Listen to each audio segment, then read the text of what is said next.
12 noon, good afternoon, everybody. I'd like to call the board meeting of the Ann Arbor Downtown Development Authority for Wednesday, November 1st to order. Susan? Yeah, we're going to do a roll call. Sada Farah. Hi. Bob Gunzel. Here. Marie Klopp. Here. Howard Lasser. Here. Joan Lowenstein. Here. Darren Kinnon. Present. Alan McWilliams. John Mowat. Here. Rishi Narayan. Here. Keith Orr. Here. John Swift. Here. Phil Weiss. Here. We have a quorum. Thank you. Second on the agenda is to approve the board meeting agenda. Can I get a second? Support? All those in favor say aye. Aye. Those opposed say nay. Okay, number 3, audience participation. Do we have anyone in the audience who'd like to speak to us today? Hearing none, we'll go on to item number 4, reports from city boards and commissions. Mr. Detter, you're up, sir. 4 minutes. The Senate Supervisory Council wishes to express our agreement with the DDA's resolution in support of the tree line that is the Allen Creek Urban Trail Master Plan, a concept, as you stated in your resolution. We also look forward to stakeholder participation in the modified Huron Streetscape project from 3rd Division. And many of us also plan to attend the DDA City Council work session on public parking and transportation issues on Monday, November 13th, 7 o'clock p.m. at CTN.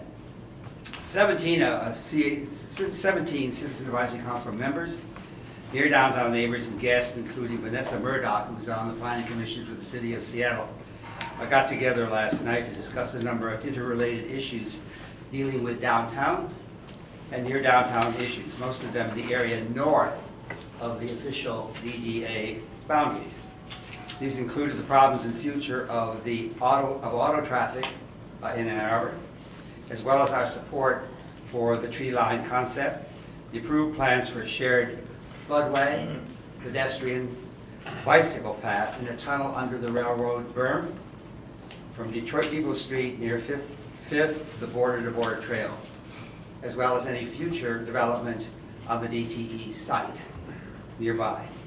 We even examined the planned construction of the Glen Hotel on Glen between East Ann and Catherine, which most of us agreed needs to improve its traffic pattern before getting any approval from City Council. We also recognize the importance of City Council approval of the $146 million, 620 residential unit residential development at 1140 Broadway. For many of us, this satisfies the nature of a lot of sort of issues that we want, not only the residential quality of it, but the nature of what transformation it will make with regard to the whole lower town area and its connection to the downtown. As the Ann Arbor planning staff recently recognized, the proposed development is in harmony with the walkability and transit orientation, the city's walkability and transit orientation. The site is located in close proximity to the major development centers, employment centers of the University of Michigan Health System and our city's central business district. The site is also within walking distance or a short bicycle ride to Carytown, as well as to more than a dozen parks and recreation opportunities.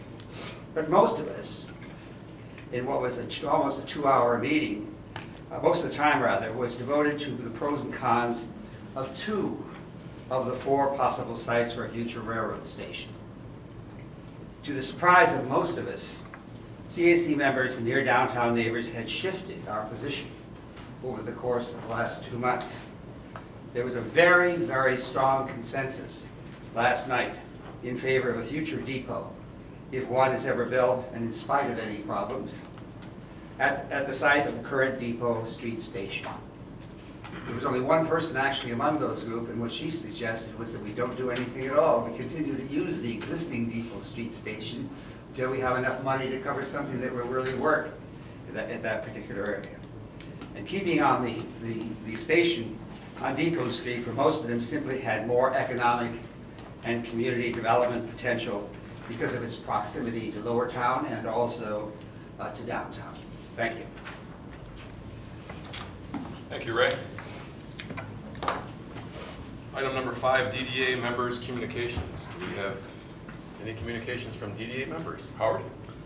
One thing that I would like to open for discussion and consideration is the cost of special events and festivals in the downtown.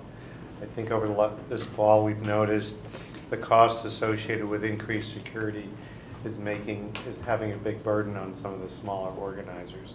So as we look towards next year's budget, my intent would be to increase the funding that's available, but also look for ways that different events can collaborate on designated weekends to share the cost.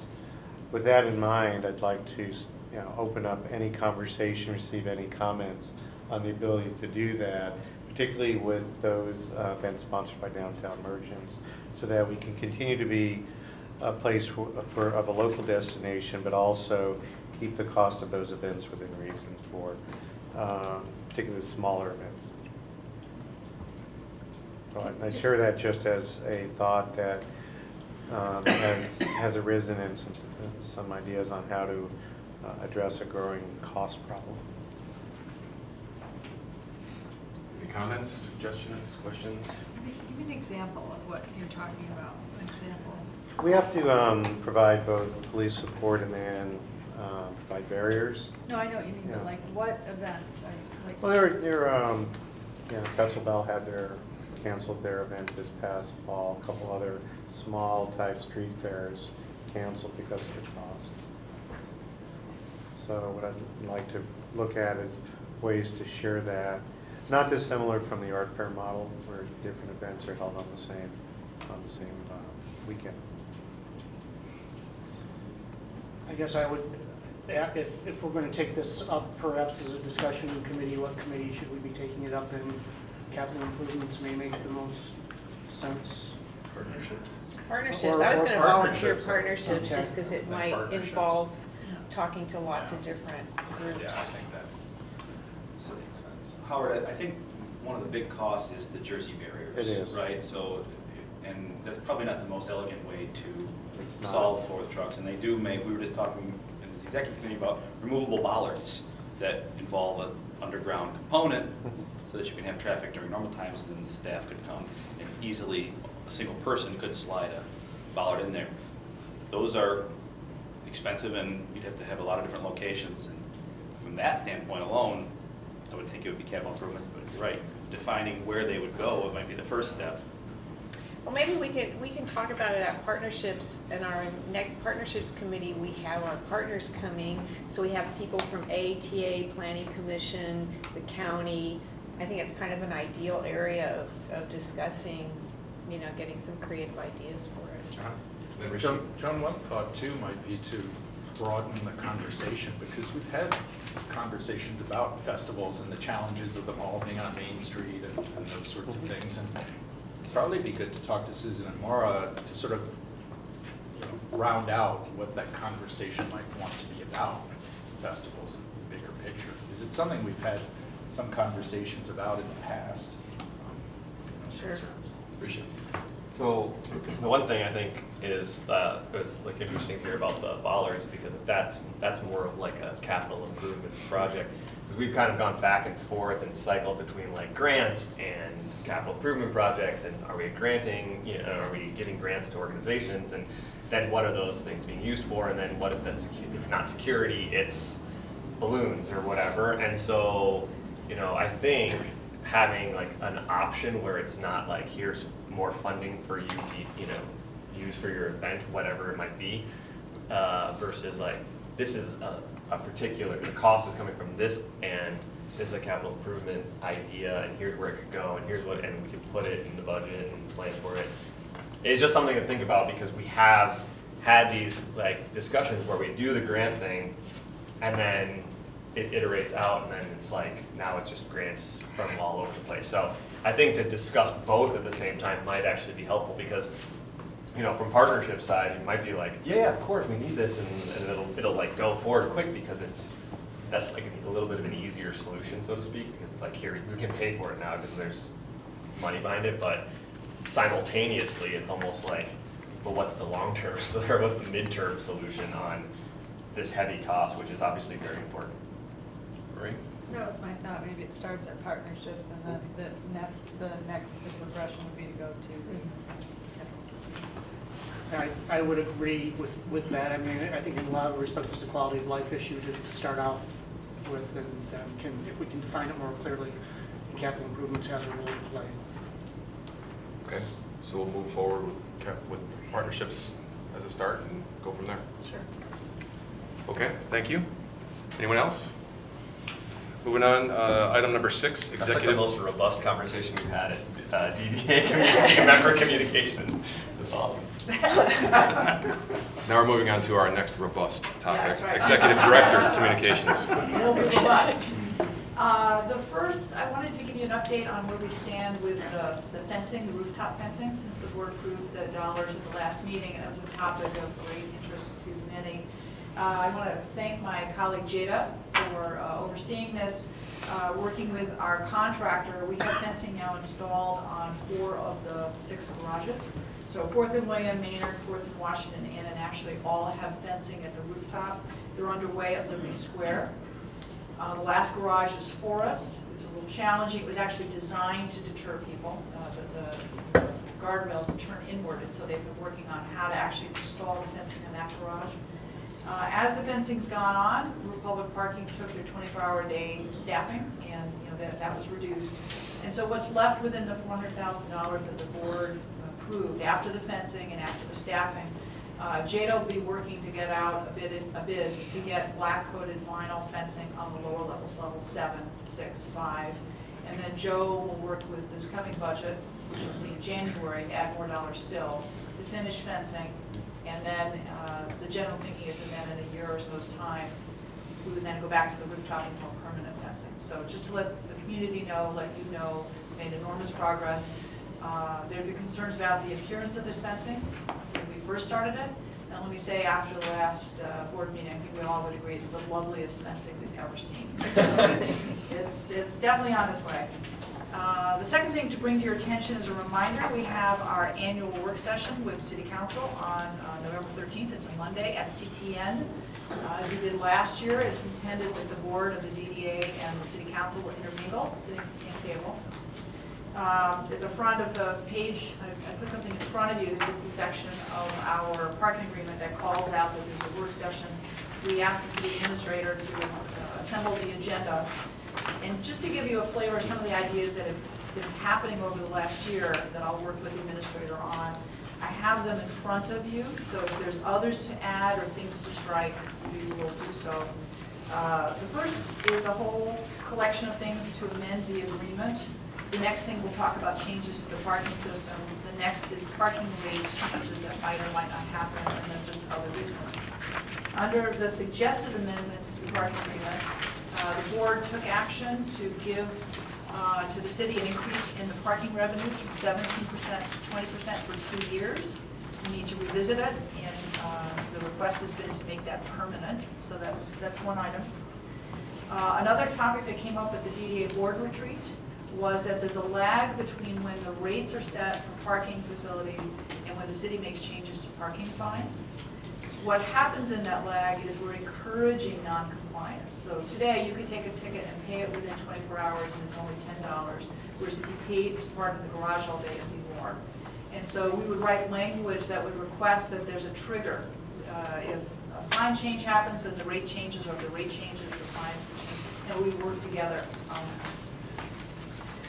The question of parking enforcement, I think will raise, at least through Ops Committee at this point, there isn't an interest in DDA pursuing this topic. But a question for the city, what they may or may want to do after 6. It's really a city decision. So that may be on the agenda.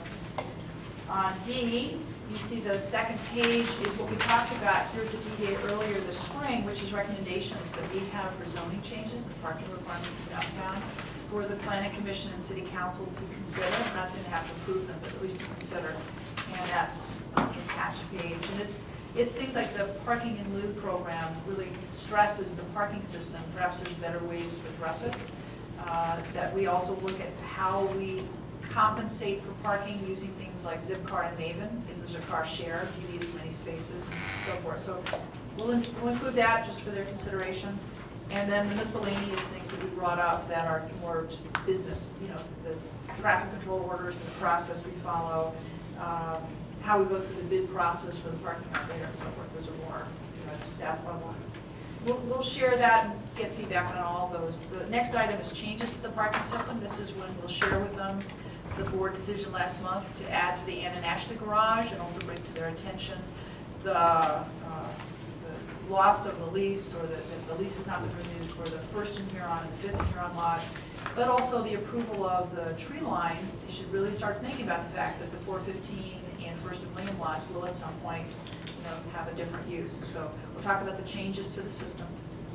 And then, as is required under the agreement, we'll talk about rate changes. We had really good discussion. It was shared by the Finance Committee and the Operations Committee. And we can share where we are at this point. No decisions been made. And just to share it with the public, what was shared was strategically a few points.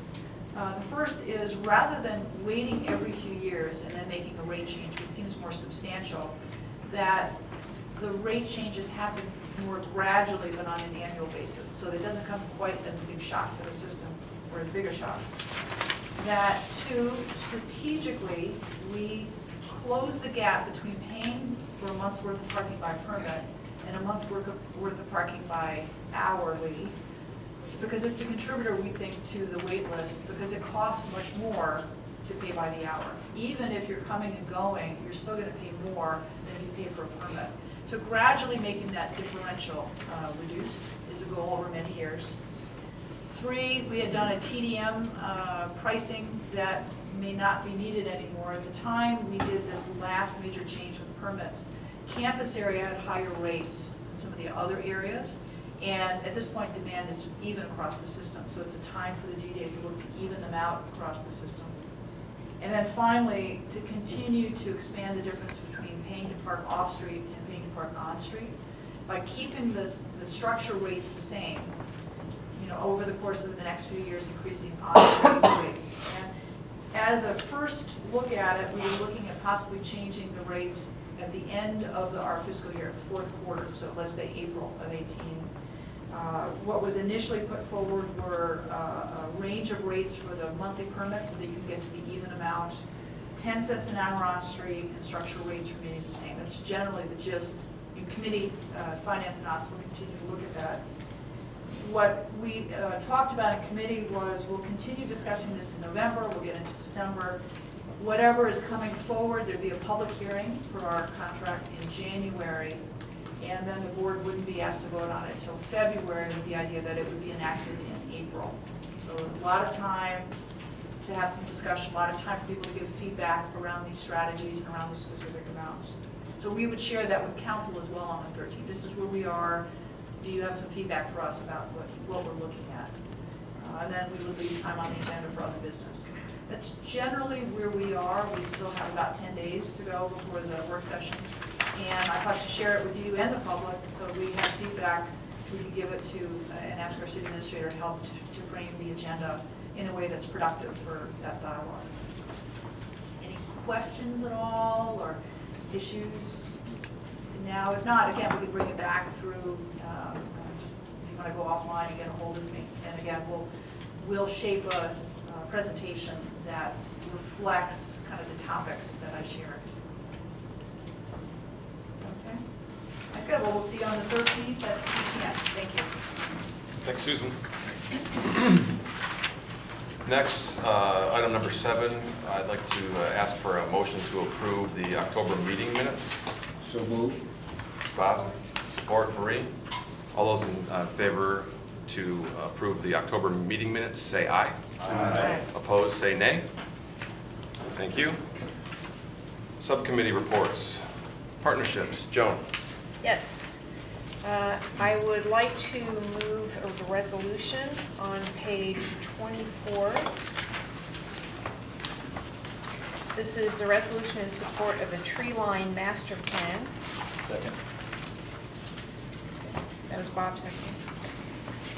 So we were asked at our last meeting for a resolution in support of the tree line, and at Partnerships, we had a little presentation and discussion about the tree line.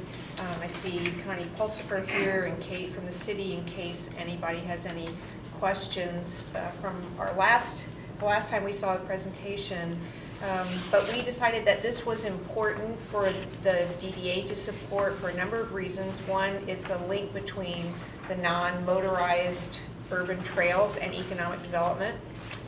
It reinforces the DDA's project investments on the western end of downtown, and that's where we focused in some planning for the future. The tree line would support active recreation and a connection to the river. And there will be a nonprofit conservancy to provide significant funding for the tree line and be the caretakers of the community asset. So at our partnerships meeting, it was clarified that the tree line conservancy and the city were not there to ask us for funding for this, but really just to voice our support. So the Capital Improvements Committee is co-sponsoring this resolution along with Partnership Committee. And I don't know if John Millot, you have anything you want to add? I guess the only thing I'd add is that later on we're going to discuss resolutions looking at the potential of First Ashley Street Improvement Project. So that is another element that ties in potentially with the tree line pretty nicely. Any other discussion, questions about this resolution? Okay, let's vote. All those in favor of the resolution to support, or in support of the tree line master plan, say aye. Aye. Those opposed, say nay. Resolution passes. Thank you. We shared some DDA updates as part of our meeting, including a reminder of our council work session, which Susan just reminded us of as well. And so our next partnerships meeting is next Wednesday, November 8th at 9 a.m. Okay. Thanks, Joan. Next, committee report, capital improvements. John Moet.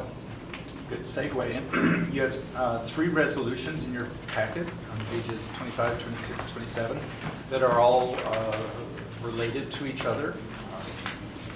One is the resolution to modify the Garden Street project, to extend it from Ashley to 3rd Street.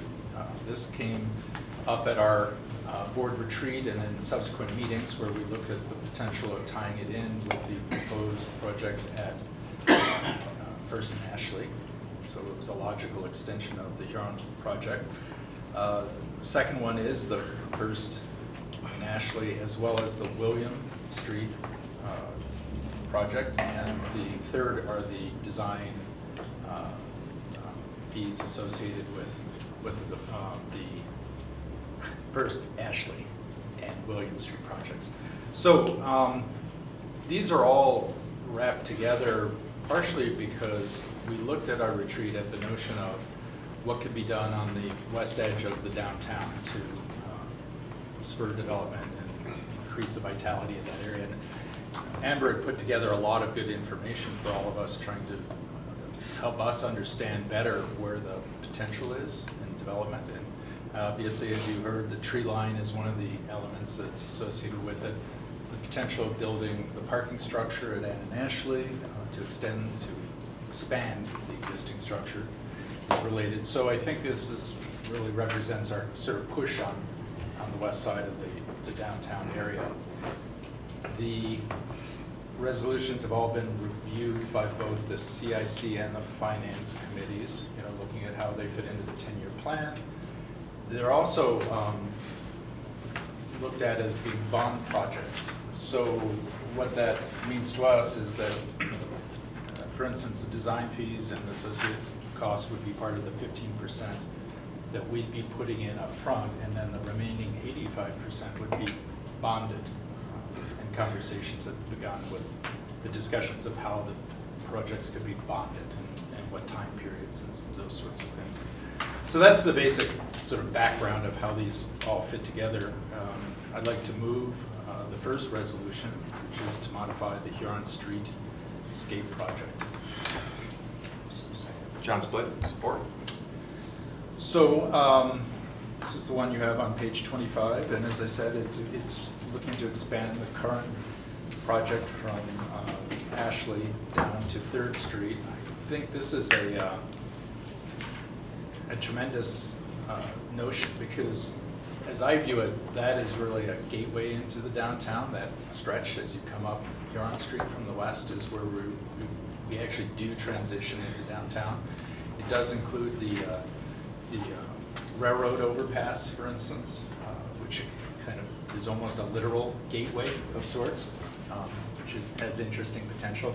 It also, importantly, I think ties into some of the discussions that have been had at the committee of lanes, the number of lanes on Huron Street. And I appreciate that Howard in particular has been actually quite a champion to challenge the design team on what could be done in terms of the number of lanes and traffic and pedestrian safety and all of those things. And it happens that the transition that occurs right now from 4 to 5 lanes happens in that stretch between 3rd and 1st Street. So obviously extending the project into that area makes a lot of sense.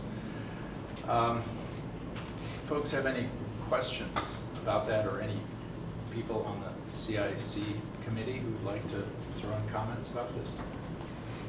I just have one question. So we're bonding for this project.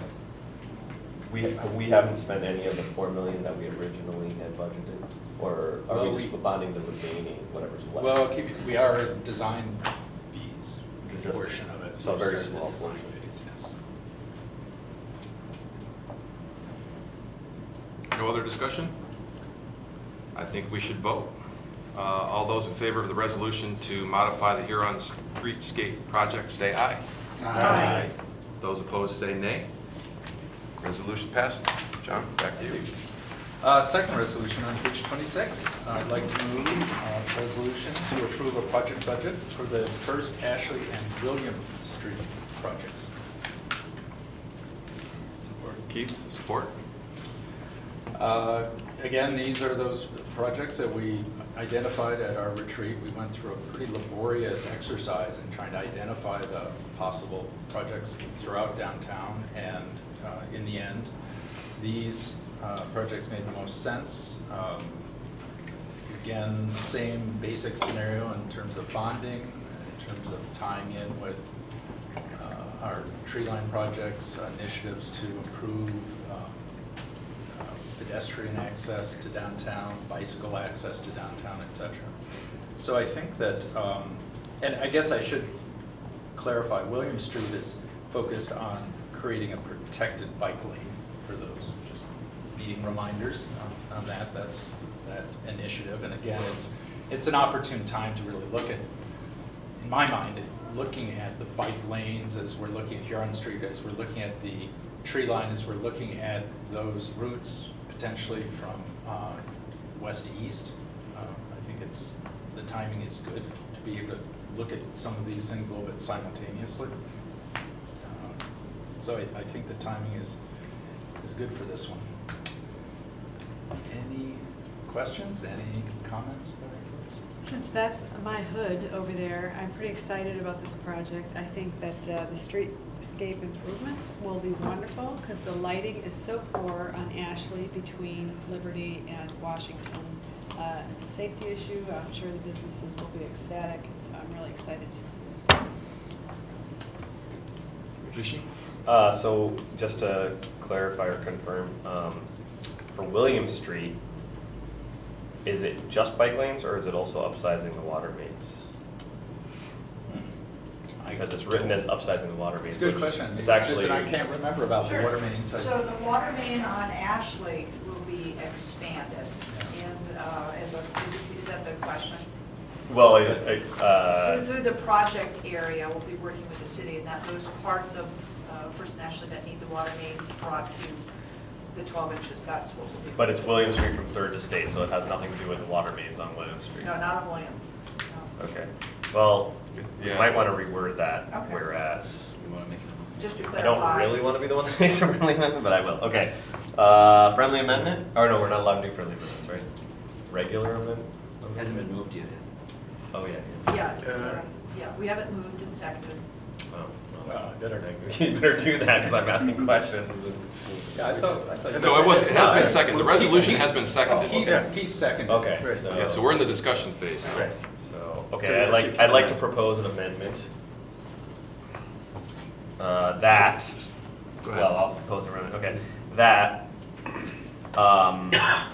the projects may include a one-way to two-way traffic conversion, comma, streetscape improvements, comma, and upsize water mains on First and Ashley Streets, as well as protected bike lanes on all 3 corridors. Okay.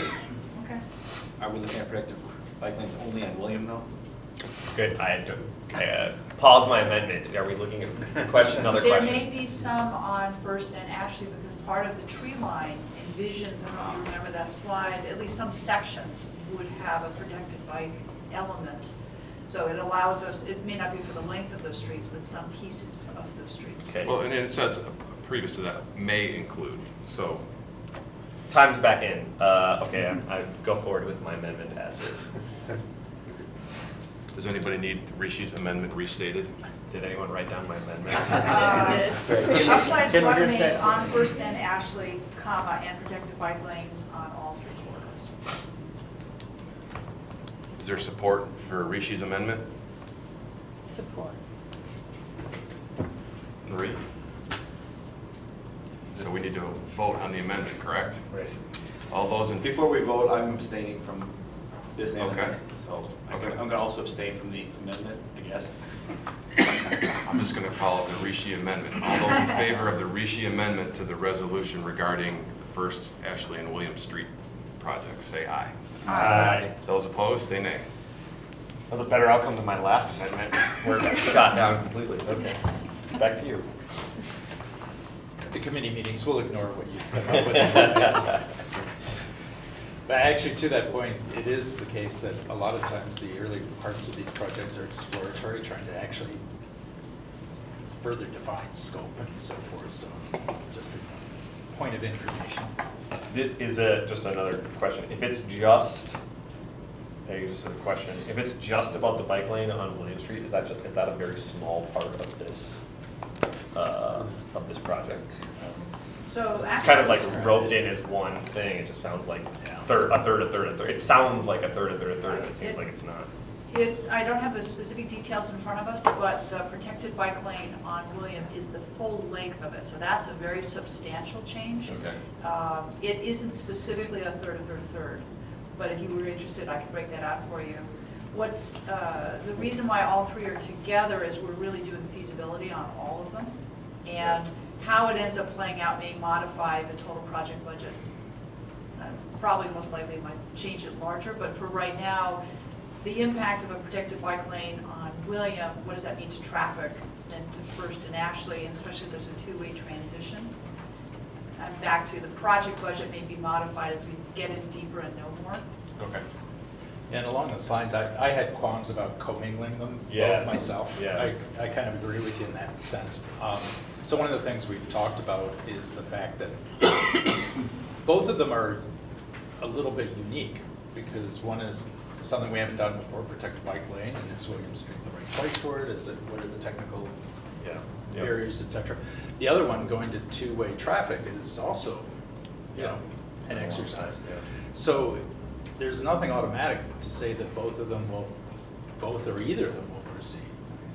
So one thing you'll see in the next resolution is looking at the design, authorizing design costs. And one of the things that we needed to make sure of is that the contracts are designed in such a way that once we go through that exploratory phase, if we decide to drop one portion and proceed with another, we've got the language in there that Right. allows that flexibility and so forth. So, Yeah, that's it's one of those things where, That's the reason I asked the question, because just Yeah. from our former colleague, Al McWilliams, and his education to me on his feeling on protected bike lanes, I feel like if that's the only thing happening on William, I'd definitely like to learn more about protected bike lane.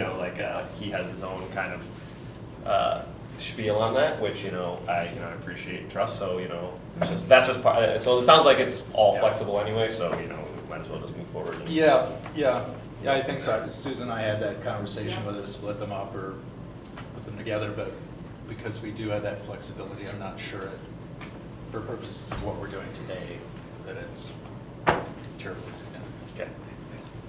Marie? And there are probably some efficiencies to gain by looking at it holistically than a few things. Yeah, might be- yeah, I mean, I think what, as I mentioned earlier with the Huron Street project, the timing is good in that if the same design team is looking at Huron Street, they're looking first in Ashley, and they're looking at William, where they all connect. Yeah. And on top of it all, it happens that Smith Group JJR also is working with the city on the tree line project. So, they have their hands in sort of all these things, and, and I think that does help, look at it in a cohesive way, and presumably a somewhat more efficient way from a design point of view.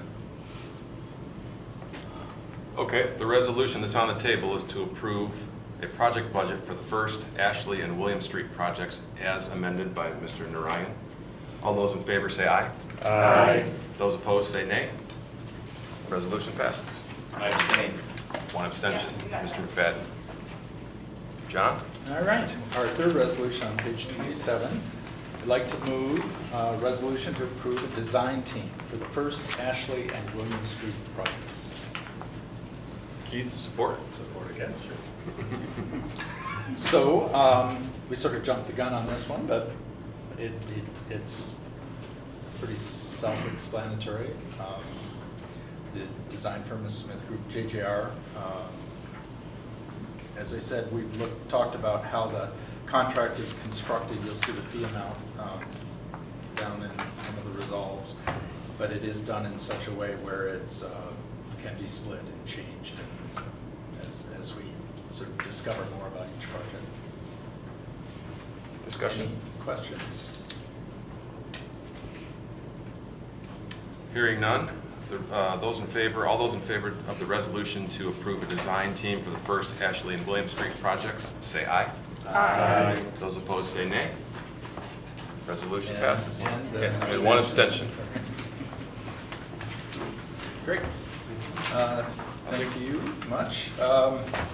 Quick update on Huron Street project. As I alluded to earlier, at our last CIC meeting, we discussed a little bit more about the potential for lane shifts and how that could be. So going back and challenging the design team, traffic engineers in particular, to look at possible options to what's there. And a lot of what's trying to be accomplished, keep in mind, I think there's a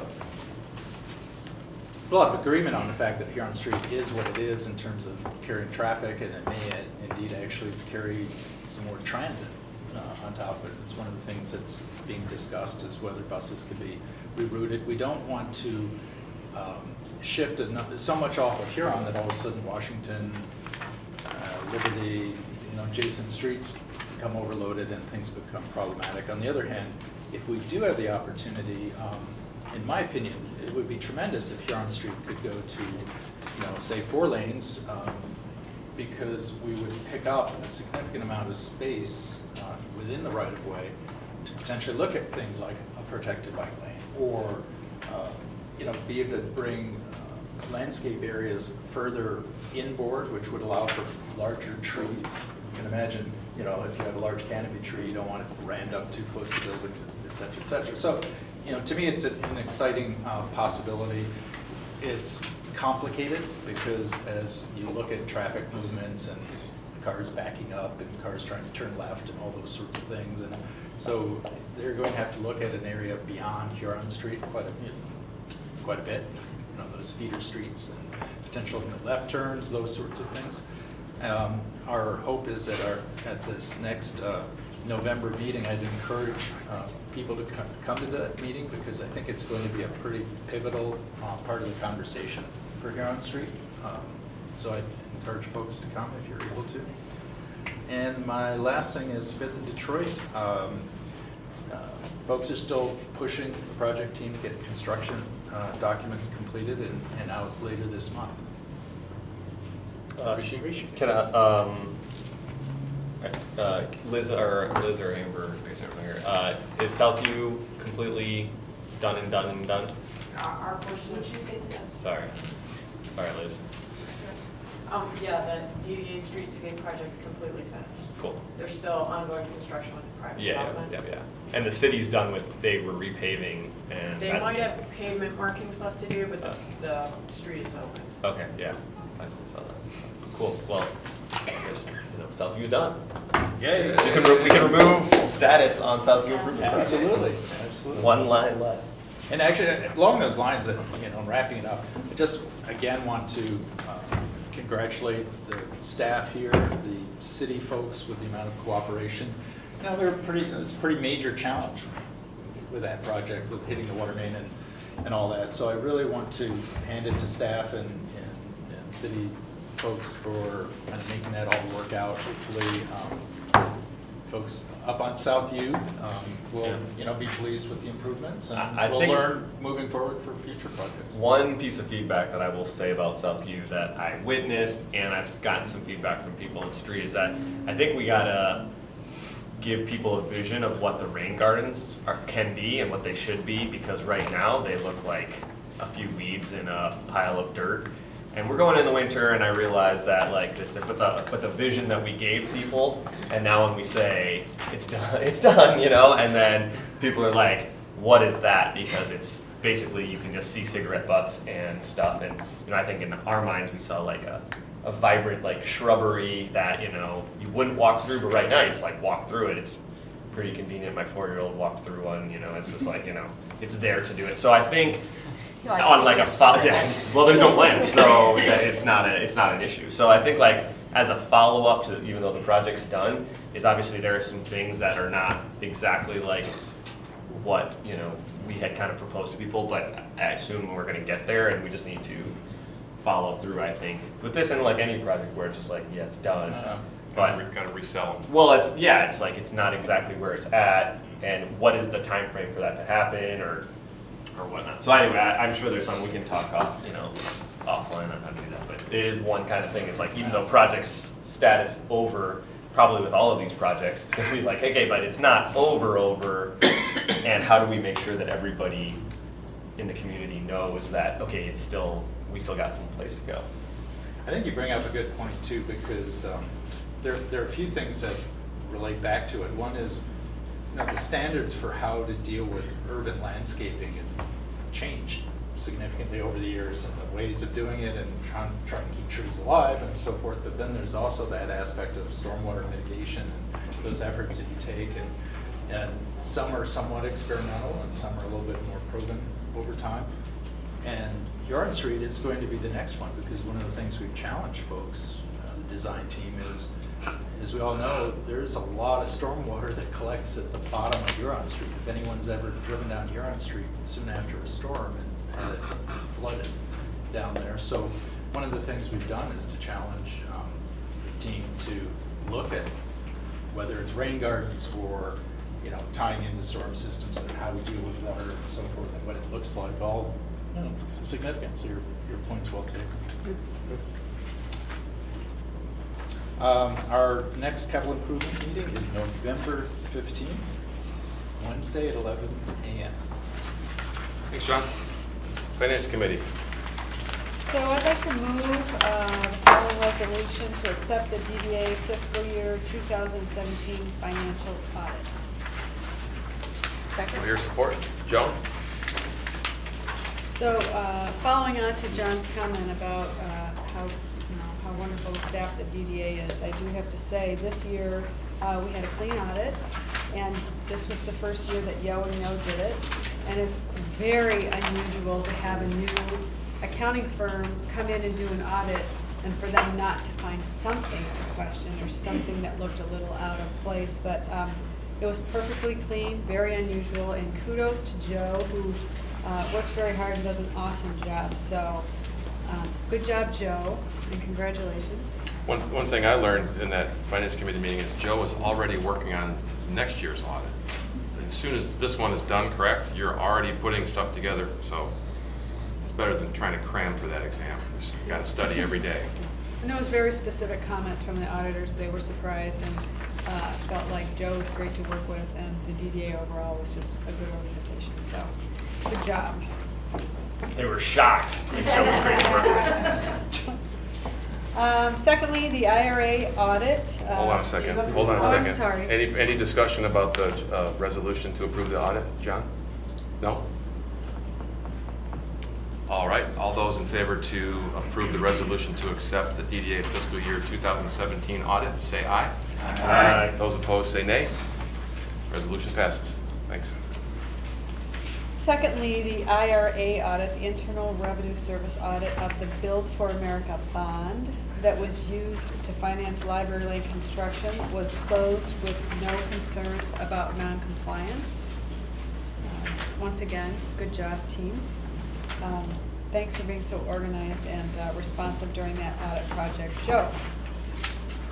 During the Finance Committee meeting, we did our usual riveting fun exercises of reviewing all the expenses for the month, going through all the financial statements, and doing a comparison of last year to this year on a quarterly basis.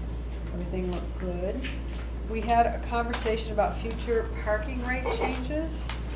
The 10-year plan anticipates a parking rate change in fiscal year 2019. That's what's in there now. But given the recent approval of the Ann Ashley addition, the staff recommended the DDA to move this up to late fiscal year 2018. Joe shared with us a slate of possible rate changes for the input. Same ideas that were shared with the Ops Committee the next day. The discussion, we're in continued discussion, so we'll talk more about it next month. And then lastly, we talked about moving the Finance Committee meeting dates. So now the meetings are going to be moved from the Tuesday prior to the board meeting to the Thursday prior to the board meeting. So a list of future committee dates are in your packets. I hope everybody on the board joins us for those. Same And- time. Same time. 1 o'clock. 1 o'clock. So our next Finance Committee meeting will be Thursday, November 30th at 1 p.m. Thank you, Marie. Marie, sorry, those calendar reminders being moved already? Yes, I'll send New ones? Sweet, thanks. Last but not least, Operations Committee, John and Keith. I guess I'm up first. We did get our final report on the downtown Ann Arbor circulator feasibility study. This will be going up on the website shortly, so anyone wants to take a look at that is certainly welcome to do so. As recommended, it was too expensive to implement the recommendations in their entirety. So the staff has been asked to explore the idea of working with the ride, whether it's possible to modify its Route 21, which is the one which pretty much goes between the lake and the Amtrak station, which is a leg of the proposed circulator. And then we'd be able to share costs with them because they'd be able to put in the costs that they're already doing there. It already is in their long-range plan, the circulator. It's just an unfunded part of their plan. So it fits in well with them. And there certainly is precedent for us supplementing ride routes when it benefits our mission, as we've done with routes 4 and 5 from Ypsilanti. So I know the CEOs, Matt and Susan, have already met, and Matt Carpenter is very supportive of the idea. So the next step will be to have our the respective planners meet, which would be Amber and Forrest Yang, who is their new planner at the ride. So that is in the works. Hopefully, we'll be able to put something together and maybe even pilot this during when we're working on 5th in Detroit, because AAATA is going to have to move the 21 over anyway because of the work being done on 5th. Of course, it's always best to pilot things first. Try it before you buy it. So that's where we are on the circulator at this point. Any questions? Then at the last ops meeting, we had Kurt Wolf come. He's from U of M, and he came to talk to us about faculty research into first mile, last mile transit solutions. It's a part of RITMO, and I don't recall what RITMO stands for. Does anyone know? But it is the UM faculty group which collects massive amounts of data to frame recommendations to improve mobility and logistics. They came to us asking for some of our parking data. It was Reinventing transportation and mobility. There you thank go. you. Good. All right. That's why you're the chair, man. That's right. Anyway, it was fairly short because we had a very robust operations meeting, so he had limited time with us. But he is going to meet again, certainly with staff. Is it planned to be with us or just with staff? We'll schedule a longer meeting to which all will be invited. Well, so it'll be with staff and anyone will be invited. And a big part of that will be to find out more about not only what we can do for them, but what they can do for us. In other words, with this data, what are the things that we'll be able to do to help improve management of our parking system.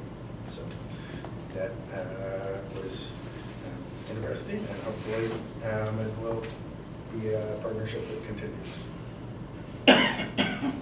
To me, I toss it to John. in your packet is the monthly parking and transportation report, pages 30 to 37. If there are any questions regarding that, I would direct them towards Mr. Morehouse, otherwise known as Joe at this meeting.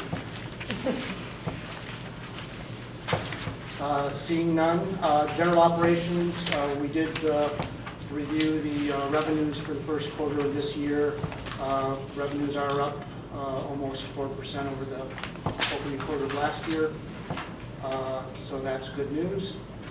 Lot decommissioning, in your packet on pages 38, 39, we have the process of decommissioning lots, which the lots on Huron and First, and the lot across the street on Huron and Fifth. The owners of the property have told us that the lease will not be being renewed. It's been year to year. So on November, the end of November this year, those lots will be closing, and we have a very specific process in place. A lot of this is going to be, of course, around communication to the public to let them know that the lots will not be, or I don't know if they'll be available or not. I think that's still to be worked out, whether they'll be available for hourly parking or not. Specifically the First and Huron lot. Any questions about the process? Okay. We had a discussion around parking enforcement at our retreat. We discussed whether or not the DDA still wanted to look at the question of taking over parking enforcement. There was there were quite a few people who wanted to continue to look at that if it ended up being economically feasible. I think at this point, in the responses we're hearing from the city, it will not be economically feasible for us to do it. We're asking to be taking on all the costs and not sharing enough of the revenue. So we've decided to put that aside for the time being. Future parking rate changes, I think that's been touched on enough in finance and executive committee, or executive director reports. We will be looking to increase rates sooner than we're planning on doing that, but that's further discussion in both finance and operations. Any other questions about that? Okay, our next ops committee meeting is Wednesday, November 29th at 11 a.m. Thanks, John. Keith? Executive committee met this morning. I think most of the discussion centered around what Susan talked about regarding our agenda items for the joint work session with council on the 13th. think that pretty much covered what we talked about, right? Next executive committee is Wednesday, December the 6th, right before the board meeting at 11 o'clock. Item number 9 on the agenda, new business. Does anyone have any new business for the board? Hearing none. Do we have anyone from the audience who would like to speak to us this afternoon? Maura? As an event organizer, I appreciate Howard bringing up the point about the increased burden to event organizers due to the security costs. So I just kind of wanted to give some practical experience. So for example, for Taste of Ann Arbor this year, we spent an additional, I think it was about $3,700 on our jersey barriers. So I think it makes the most sense. I like the idea of this going to the Capital Improvements Committee to try to talk about a long-term solution, because I think that it would be very difficult for this board to have to engage with all of the different event organizers. You know, think about how many events we have in downtown, and to equitably figure out a way, are we going to provide a grant, you know, for this event and not that event? So I love the idea of some type of long-term solution.